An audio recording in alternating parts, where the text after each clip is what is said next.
مجدا وإكراما ومجدا للثالوث الأقدس الآب والابن والروح القدس الله الواحد آمين.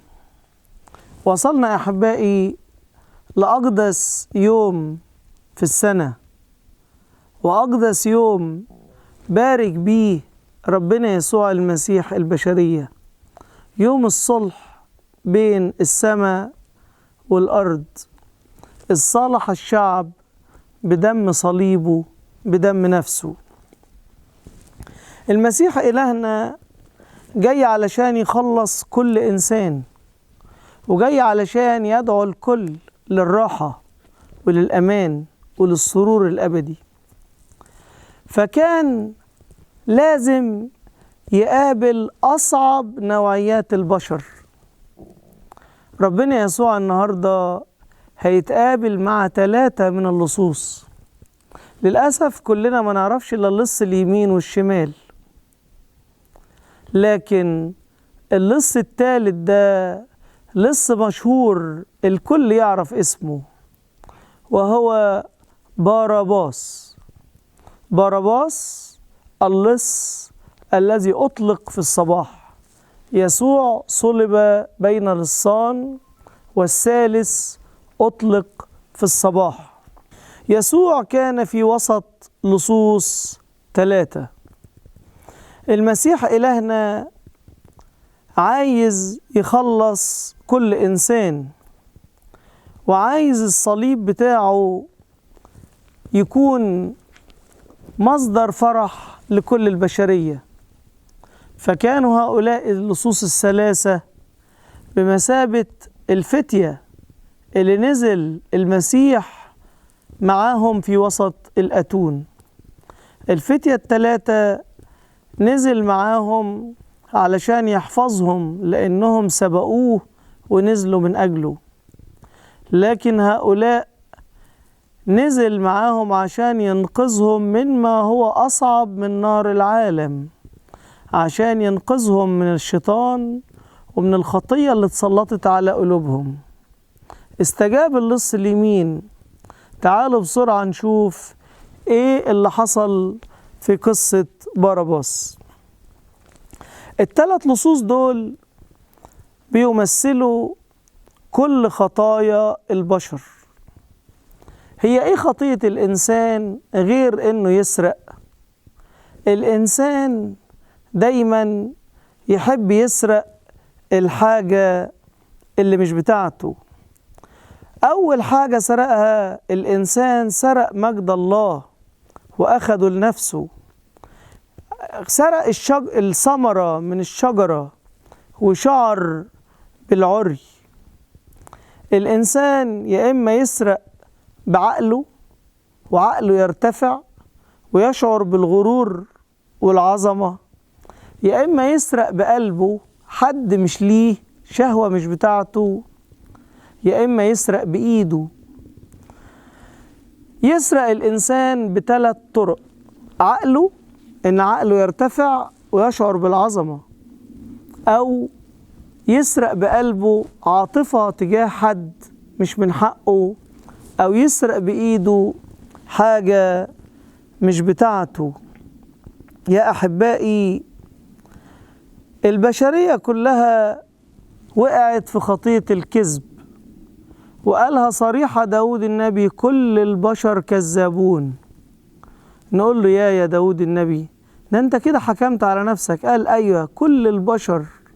معقولة؟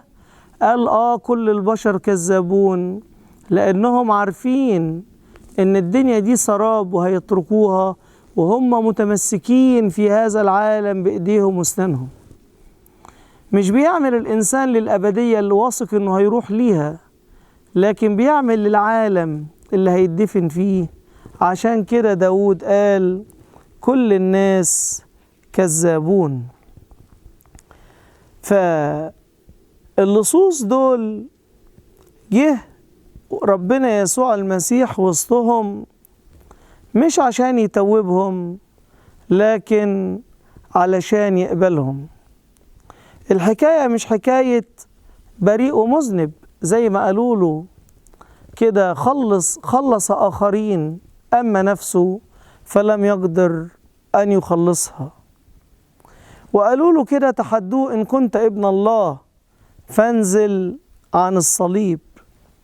ولكن حب الله للبشرية أعظم من إنه يعمل عمل استعراضي. اللص اليمين قصته معروفة، واللص الشمال فضل يقاوم للنفس الأخير ورفض الفادي ومرضيش يعترف بيه، وانتهك قرابة المسيح وشكك في صدق عمله وفي صدق معاناته. وكان مفروض لما سمع رد المسيح على اللص زميله إنه كان يغير أو قلبه يتحرك، ولكنه كان لصا عنيدا وكان بيرمز للأشرار وكان واقف في ناحية الشمال. عشان كده اختار إنه يمثل دور الأشرار في الدينونة، لأن الصليب زي ما هو فيه حب الله للبشر، فيه كمان دينونة الله العادلة للخطية. أما باراباس ده ما كانش لص عادي، ده كان قاتل وألقي في السجن من أجل فتنة وقتل.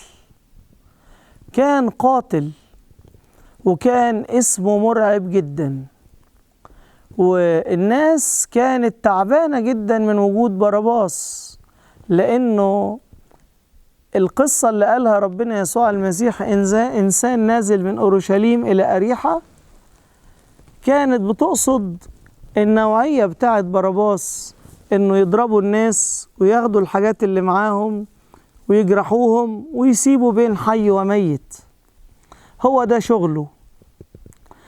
تعرفوا أصعب عمل كان بيعمله باراباس إيه؟ إنه كان متخصص في قتل الكهنة.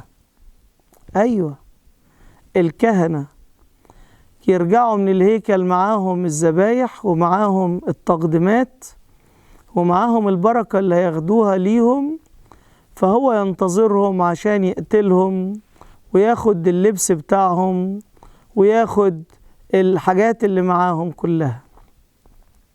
هو ده الشخص اللي الكهنة طلبوا ليه البراءة.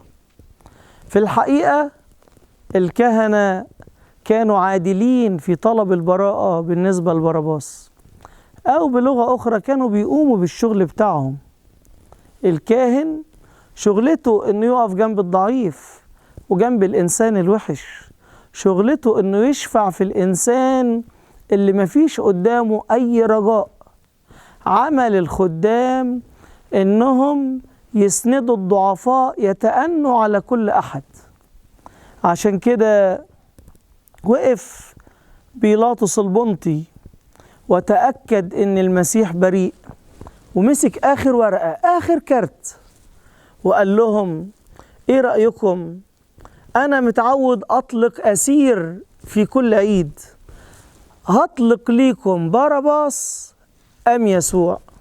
حطهم في مقارنة يصعب جدا على حد من الكهنة إنه يقبل إنه يدخل هذه المقارنة ويفكر للحظة واحدة. الإنسان القاتل السفاح اللي بيذبح الكهنة، وبعدين حنان يبص لقيافة ويقول له: أيوة باراباس، والتاني يعمل له كده وقيافة يعمل كده، ويقولوا كتبوا الفريسيين يقول له: أيوة باراباس باراباس. وبعدين اسم باراباس زي النار في الهشيم، عمال الألسن تتناقل الاسم في عجب في ذهول، كما لو كان العقل البشري ده توقف وتغيب. سياسة القطيع بقت بتسود، والكل عمال يهتف بطريقة هستيرية: اطلق لنا باراباس، اطلق لنا باراباس. وبعدين في وسط هذا الهتاف العجيب وقف هيرودس مذهول، قال لهم: طيب ويسوع ايه اللي عمله فيه؟ قالوا له: يسوع يسلم للموت. قال لهم: خدوه انتوا احكموا عليه. قالوا له: لا، الناموس بتاعنا ما يقتلش حد. وابتدوا يدور على طريقة تانية انه يجلد المسيح، والجلد عقوبة كاملة على أساس يسترضي اليهود ويخرج المسيح البريء اللي شهد لبره. ولكن اليهود لم يكتفوا بهذا الحد. ماذا أصنع بيسوع؟ عشان كده أحبائي ابتدى يحصل هنا حاجة اسمها المبادلة. أخذ الذي لنا وأعطانا الذي له، نسبحه ونمجده ونزيده علوا. أخذت إيه يا رب منا؟ أخذ الجرم بتاعنا، أخذ الذنب بتاعنا، أخذ الخطية بتاعتنا، حمل العار، عار الشعوب الخطية. تعرفوا يعني إيه عار؟ أقول لكم بسرعة يعني إيه عار. يعني أنا أتمسك وأنا بسرق في المترو مثلا، وبعد ما أتمسك بالسرقة دي أروح القسم والضابط يشفق عليا يقول لي خلاص عشان أول مرة ممكن تجيب حد يضمنك. أقول خلاص، أتصل بصاحبي الحبيب قوي، فاتصل بيك وأقول لك تعالى يا فلان الحقني، أنا اتمسكت في القسم وعايزك تضمني. فتيجي تلاقيني ممسوك في قضية سرقة، تبص لي كده وتحتقرني وتقول ياه دي حاجة صعبة قوي، حاجة مخلة للشرف، ازاي قضية سرقة؟ وبعدين تدفع الفلوس وكل حاجة تمام، اقول لك ممكن طلب واحد؟ تقول لي طلب ايه تاني بقى؟ اقول لك ممكن اشيل اسمي واحط اسمك. ياه مين يقبل؟ وقد ايه الانسان يصور، وانت راجل حرامي، وانت انسان مش كويس، وكمان عايز توسخ اسمي. مش كفاية ان انت دخلتني الاسم اللي اول مرة ادخله؟ هو ده نظرة البشر.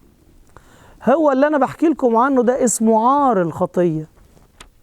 المسيح مش شال عقوبة الخطية وألم الخطية وتمن الخطية، لكن شال عار الخطية، شال العار بتاعنا. العار قد كسر قلبي، لأن المسيح وقف أمام العدل الإلهي كلص عوض كل اللصوص، وكقاتل عوض كل القتلة، وكمذنب عوض كل المذنبين. يا أحبائي الموقف صعب، والمسيح إلهنا بيعمل مبادلة زي ما بوصف لكم، مبادلة. بياخد الحاجات الوحشة اللي في باراباس وبيديله الحاجات الحلوة. الله، طب والهتاف ده حصل ازاي؟ ما هي دي المبادلة. ما هو المسيح خد كل الحاجات اللي في باراباس وهيتحاكم بداله ويتصلب بداله. وايه اللي عند المسيح؟ فاكرين يوم حد الشعانين ال2 مليون اللي استقبلوا المسيح اداهم لمين؟ لباراباس. الله، ازاي؟ ما هو طالما عمل كده، اخذ الخطية بتاعت باراباس حملها، اوجعنا حملها واحزاننا تحملها، وادانا البر والبركة والسلام والقداسة. وحصلت مبادلة عجيبة، خد الشعبية بتاعته واداها لباراباس. فالناس بدل ما كانت بتهتف وتقول هوشعنا أوصلنا لابن داود، بقت تقول باراباس باراباس. الحب اللي كان في قلب الناس ليسوع بقى هو نفس الحب اللي في قلبهم لباراباس. يعني المسيح إلهنا غير نظرة الناس عن باراباس وخلى الناس تحبه. الحكاية دي مش تطمنك؟ مش كل شوية تسأل أصحابك هو أنا فلان بيقول عليا إيه؟ هي فلانة رأيها فيا إيه؟ هو أنا ماشي كويس ولا بلخبط؟ ومهتم قوي برأي الناس، وانت ما تعرفش ان المسيح يقدر يغير رأي الناس فيك كويس جدا. اكتر واحد ليه تأثير على القلوب هو ربنا يسوع. أكتر واحد في إيده الحكام والرؤساء والملوك هو ربنا يسوع. عشان كده يعلم الرب أفكار الرؤساء أنها باطلة زي ما قال المزمور. اوعوا تكونوا فاكرين ان في حدث تم في حياة المسيح او حياتنا بدون هدف.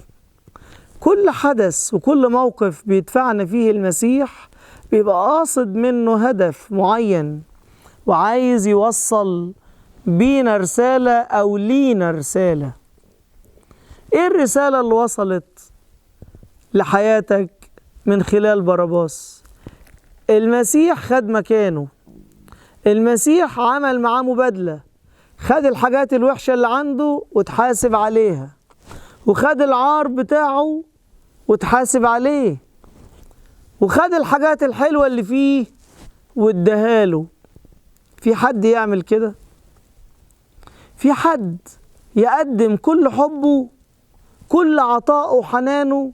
المسيح وحده. المسيح وحده هو اللي قدر يقدم كل حبه لآخر نقطة دم.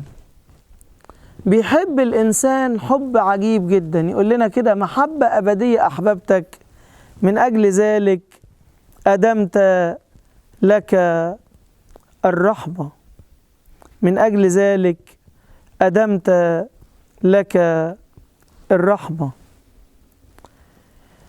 الإنسان الخاطي بيعاني وبيدور على عقاب علشان ضميره يستريح، بيدور على فرصة علشان ينجو من عذاب الضمير، بيدور على طريقة تسهل له إن عذاب الضمير يقف، فيقول لك: عاقبني أنا غلطان. لكن لما تيجي تشيل عنه العقوبة يتعب أكتر ولا يستريح أكتر؟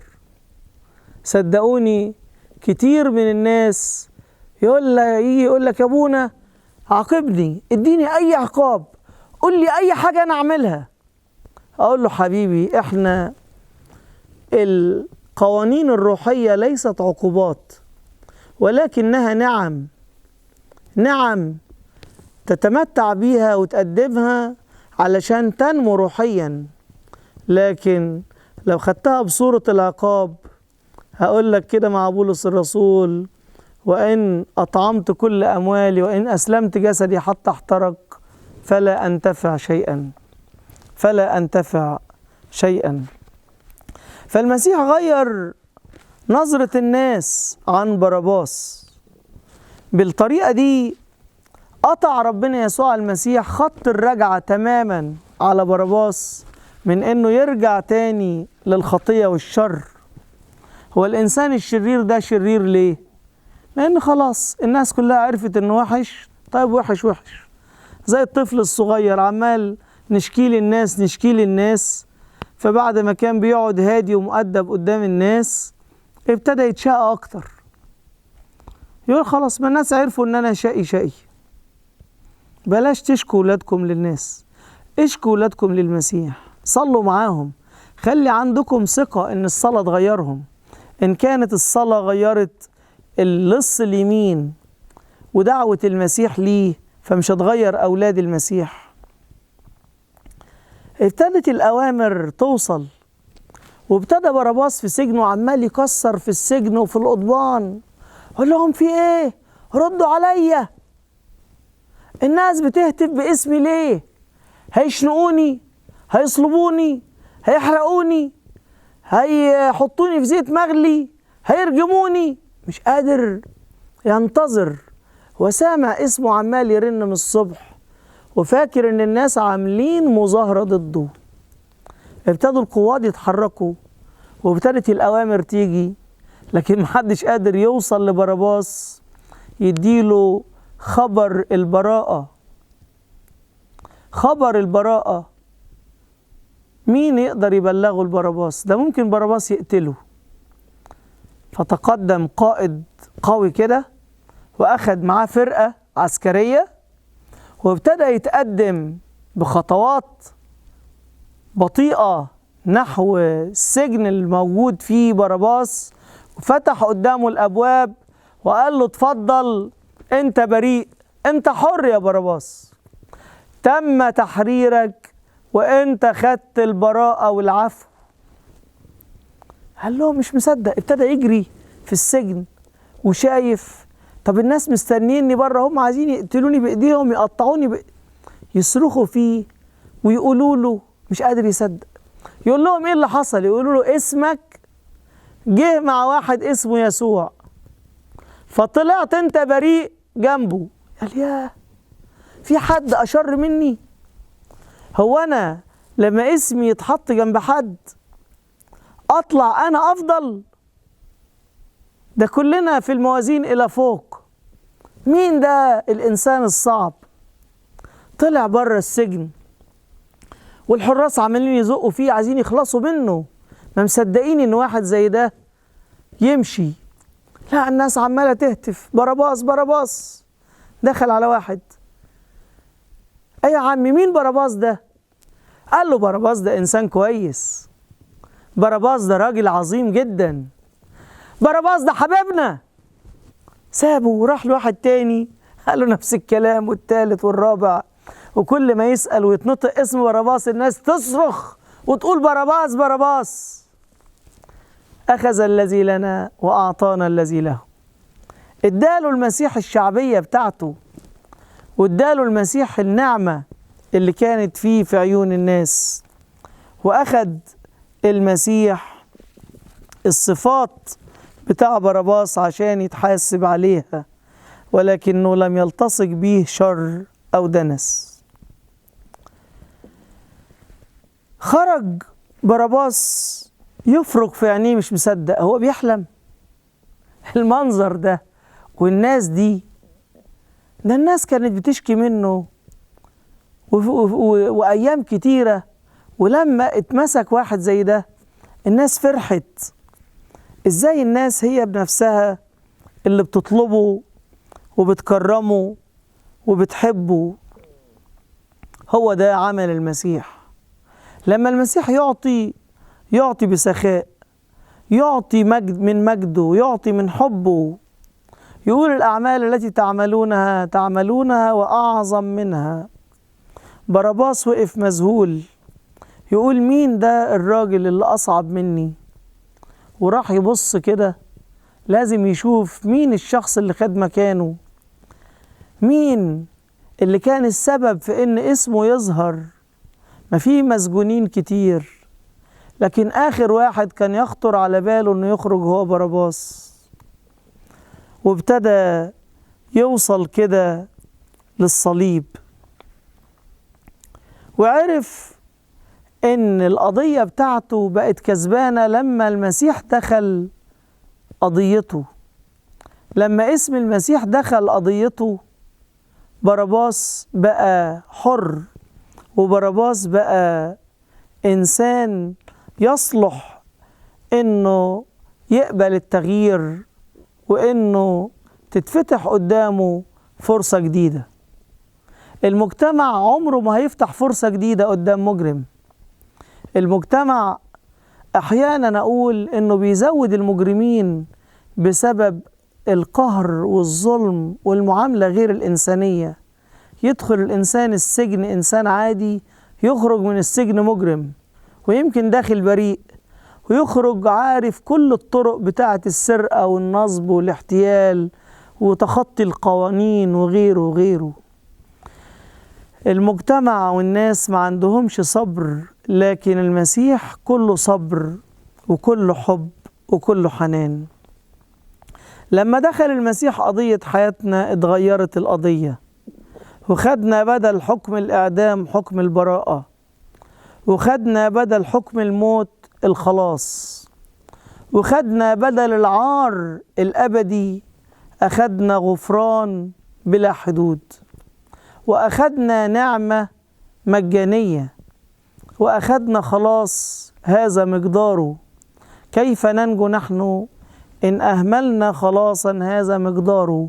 قد ابتدأ الرب بالتكلم به وتثبت لنا من الذين سمعوا. ما يتهيأليش أبدا باراباس بعد الحب اللي لقاه في قلوب الناس، وبعد المبادلة العجيبة اللي عملها مع المسيح، وبعد الهتاف اللي اتهتف من أجله، وبعد كل ده إنه يرجع مجرم تاني، قضى عمره مجرم في كل غابات أورشليم، رغم إنه هو مخلوق مش عشان يكون مجرم. هو كلمة باراباس يعني ابن الآب البار. شوف معنى اسمه، ابن الآب البار. الإنسان الملوث اللي انت مش قادر تحط عينك في وشه ده وصعبان عليك منه وشايفه انه مجرم، ده ابن الآب البار. الشيطان والخطية ضحكوا عليه وأتعبوه وأحزنوه وأوجعوه ووضعوه في هذا المكان وهذا التعب، لكن عينين المسيح بتشوف الصورة الأصلية وبتشوف القلب الداخلي، وبتدي للإنسان حرية وتغيير. خلي عندك ثقة إن المسيح يقدر يغير أفكار الناس عنك ويحط عنك في ذهنهم أفكار جديدة. هو وحده، مجرد إنه يدخل حياتك، مجرد إن اسم المسيح يظهر جوه قلبك، مجرد إن أنت تصلي وتطلب من المسيح إنه يبدأ يطهر إنسانك الداخلي، تبص تلاقي الناس بيقابلوك بنظرة مختلفة، يقول لك مالك يا فلان، انت اتغيرت، انت كذا. التشجيع هنا يجي، وتلاقي المسيح إلهنا عمال يفرح ويشجع. مش هو اللي بيشجع صغار النفوس وبيقول لنا شجعوا صغار النفوس؟ كم وكم هو يشجعك، وكم وكم هو يرسل إليك نعم وعطايا. يا أحبائي، المسيح مش بس غير نظرة الناس، لكن جعل باراباس محبوب، وأخذ الصليب بتاعه وحمله وغير وضعه بالنسبة للمستقبل وبالنسبة كمان للماضي. سهل إننا نغير مستقبل أي شيء، ولكن الماضي نعمل فيه إيه؟ إحنا عملنا حاجات في الماضي، تتمسح إزاي؟ تتمسح إزاي من ذاكرة الناس؟ الوحيد اللي يقدر يغير الماضي والمستقبل هو المسيح. لما حزقيال النبي بص وتحت أسقفة الهيكل وشاف مية خارجة، نصفها إلى البحر الشرقي ونصفها إلى البحر الغربي. البحر الشرقي ده المستقبل اللي لسه جاي، البحر الغربي ده بيرمز للماضي. ربنا قادر إنه يدخل الماضي ويغير فيه، مش بس يغير في المستقبل، لكنه كمان يقدر يغير في الماضي. يا أحبائي، هذه صورة مضيئة جدا في الكنيسة، هي صورة باراباس. صورة مضيئة وصورة جيدة إن المسيح يقبل إنسان زي ده وهو معدم وهو مش موجود. أحد القديسين عاش 3 سنين في دير، وخرج هو وصديقه، عاشوا في الجبال والقبور، وكانوا ياكلوا الحشائش. وهم عايشين العيشة دي ماشيين مع بعض، فلقى زميله بينط نطة كده غريبة وجري كما لو كان فيه أفعى. زميله ما اتعظش، فراح بص في الحفرة، لقى الحفرة دي مليانة فلوس ومليانة ذهب. قال له دي حاجة جميلة جدا، ازاي يا اخويا ده هرب؟ خد الفلوس وخد الذهب ورجع للعالم، وبنى ملجأ للغرباء والمساكين والعجزة، وابتدى يعالج الناس، وعمل عمل عظيم جدا. وفي يوم من الأيام ابتدى يسأل نفسه ويسأل كده ربنا، يقول له يا رب، أنا اللي أنا عملته ده كويس ولا وحش؟ أنا وصلت لفين؟ خلتني أوصل لدرجة إيه؟ فجاله ملاك وقال له اللي انت عملته ده كله ما يجيش زي القفزة اللي قفزها أخوك لما شاف الذهب. القفزة اللي قفزها دي هي القفزة بين النعيم والهلاك، هو هرب من الهلاك. المال أصل كل الشرور، المال هو اللي دفع اللصوص الثلاثة دول علشان يجروا وراه، والمال اللي بيدفع لصوص كتيرة يسرقوا من أجل الفلوس ويغشوا ضميرهم ويقدموا منتجات رديئة أو حاجات تضر بالمجتمع أو يعملوا حاجة ما تستحقش الثمن. هي كلها أنواع كتيرة من السرقة، مش موضوعنا، ولكن حابب أقول إن المال أصل كل الشرور. إذا ابتغاه قوم ضلوا عن الإيمان وطعنوا أنفسهم بأوجاع كثيرة. اللي يعرف المسيح يشبع، اللي يعرف المسيح يبقى غني، اللي يعرف المسيح يبقى حكيم، اللي يعرف المسيح يبقى بريء، اللي يعرف المسيح يبقى نقي، اللي يعرف المسيح يبقى محب. اللي ما يعرفش المسيح، المسيح عايز يعرفه وبيندهله وبيقول له تعالى أنا عايز أغيرك وأحررك وأبررك زي ما بررت هذا اللص. عايز أدعو كل إنسان إنه يفهم إن المسيح إلهنا جاي علشان يطلب الكل، يطلب الضال ويسترد المطرود. يا أحبائي، إن هذا اليوم هو يوم صلب المسيح الفادي، اليوم اللي وقف فيه أمام العدل الإلهي عوض كل المجرمين واللصوص والقتلة. أخذ الذي لنا وأعطانا الذي له، أخذ الجرم بتاعنا وادانا النعم بتاعته، أخذ المحبة اللي في قلوب الناس ليه وأعطاها لينا إحنا الخطاة. تلاقي واحد يقول لك انتوا المسيحيين ناس كويسين وناس حلوين خالص، وانت تخبط على قلبك تقول مين اللي قال للراجل ده يقول كده؟ أتاري المسيح بيحلي صورتك قدام الناس. المسيح يقدر يغير الحاضر والمستقبل والماضي. الوحيد اللي يقدر يغير الماضي هو المسيح. المسيح يعطينا كل نعمة وكل بركة علشان نسبحه ونمجده ونسجد ليه ونقدم ليه كل الشكر والبركة من الآن وكل أوان وإلى دهر الدهور كلها.